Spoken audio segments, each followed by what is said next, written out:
Hey guys, welcome back to the next video. In this video, we are going to talk about more into setting up your operating system before the installation of Docker. Now, I'm pretty sure you would have rebooted the system and you would have seen this particular screen.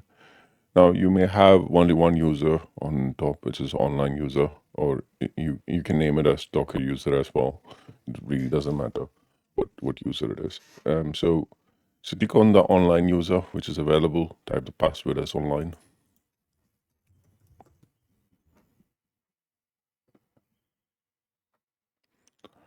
All right. So once you have the the the desktop visible for you, then you can do some basic activities. I'll tell you about that. So just give no thanks and then open a terminal. And once you have the terminal opened, there's no way for me to zoom in on it. So you may have to adjust for a bit. I'll just try to increase the size. No, it's not. It's preference.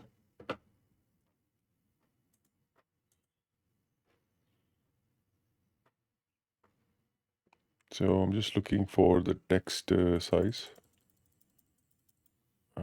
So I'll just see if this is changing anywhere, but then this is the maximum I can do. Nothing is happening. So, well, anyways, we are going to do only the initial setup here, and then rest we will take it on mobile XTerm. So first thing we need to find it out is like, what's the IP address configured for this?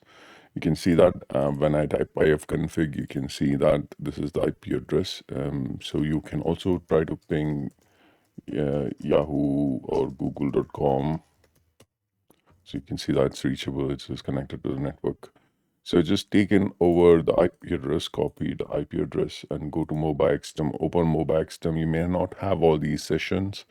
So right click on new session, and then select SSH. If I'm going too fast, you can always slow me, or there's an option in the app which lets you slow the video if you feel like I'm going too fast. Okay, just information. So remote host, put the IP address over there, specify username. You can specify online or Docker, whatever the username which you're using to log in. So here you give the session name in the bookmark settings. There is a session name here. So you just give that multi-host. I'm using multi-host or multi-tenant because this is one server. I'm using more services on it because it'll be much easier for me to do activities like transferring files and everything else. So that's the plan. So here I'm giving Docker. So the username is online or Docker. So Docker, and the brackets I'm giving Docker master. Just give OK. All right, so now you can see that it would have logged into online user with here I can zoom in, there's no problem. So here is the online user, and then give online as the password. Now this should it should prompt you a window if you're using it for the first time. It'll ask you to give a master password. So give a master password which you can remember. So master password is how it stores all your passwords, because every time you log into another session, it really doesn't need you to enter a password because it automatically logs in with the password saved using the master password. Okay, so the password will be saved for every session. So that's it. It is very convenient for you working with mobile XTerm, and it basically helps you out in terms of identifying all those problems and issues. In terms of passwords. All right, so there you go. You have logged in successfully into the mobile XTerm on the master host. So this is basically your master host. You can also change your the host name of the server over here from multi-tenant to anything. If you just go to vi etc host name. So here you can go and change it to Docker master or any other host name. So make sure you are a root user. So if you cannot read because none of the files is like read only, so you may have to switch to root user. So for example, sudo su hyphen, and then just type the password. Oh, I'm sorry, sudo is not enabled for you as of now. So you can give su hyphen and then give the password as online. So here I'm giving something else. So when you give online as a password or Docker as a password, whatever the root password you have set, then you should be switched to the root user. Always remember to give a password which is easily rememberable. Do not get confused in the basic level. We don't want to get stuck in the password level conversation, right? So go to, you can just edit the same file, etc host name, and then you can change whatever the host name you want. So you can restart the system for this change to get effect. Or else you can give host name and then the host name over here, like for example, Docker master or something like that, and then press enter. It will change it for now. But if you want this terminal to change, you may need to restart the entire system and then it will change to this host name, which you mentioned here. The next change is like first get the IP address and then go to vi etc hosts. So this host file is where the host entries will be there. So paste the IP address as I've already done it. So there's another apt controller over here, so you can ignore it. And you can type like a Docker master as another canonical name for your system. So you can ping this particular IP address with the host name of Docker master as well. So that's another thing. And then the next thing we are going to do is sudo sir. Sudo sir.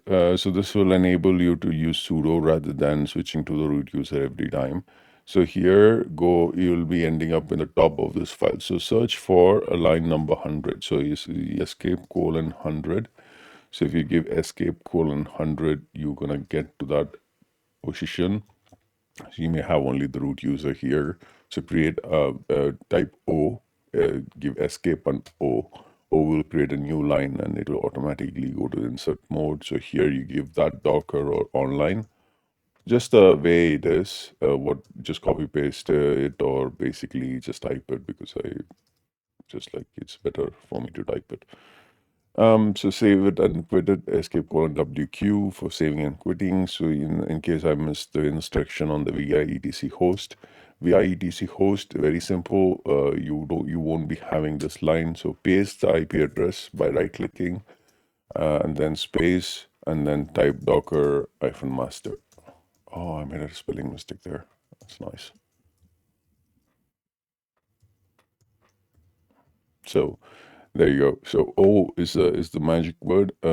If you want to create a new line and directly enter the insert mode. If you want to enter insert mode, just press I, and it'll go to insert mode, and then you can navigate using your left and right arrow, and then delete key is to delete, or backspace use it if you're in front of it, and then type on all the words whatever you need to type it.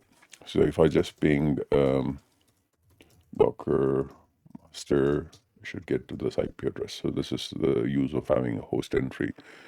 Now that we have done it, so let's log in back to, let's just log off from the root user, Control D. So I really don't like to be on a root user for any work because it's a bad thing.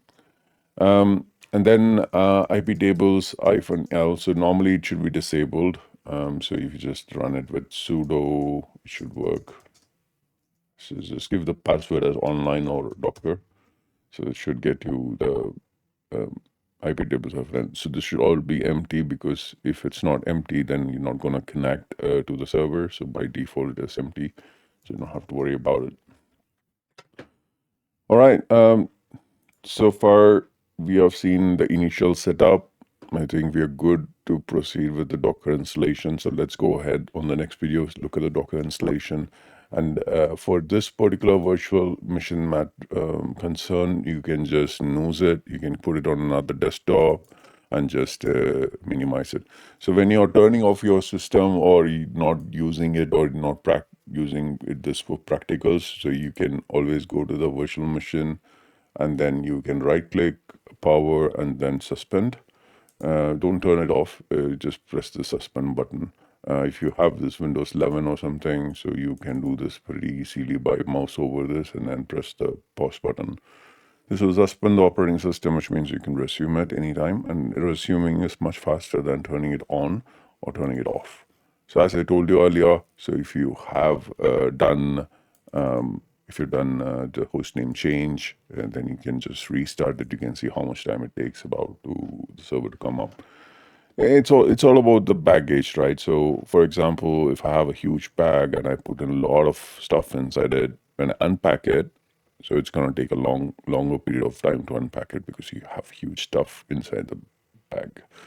But then if you have a smaller stuff inside the bag, it's gonna be easy for you to unpack. It's gonna be sooner. So that's the whole concept of why taking time to boot is all depends on the baggage, how much amount of things you have inside it. So it's gonna take to unravel those things. That's all about it. I see you on the next video. Take care.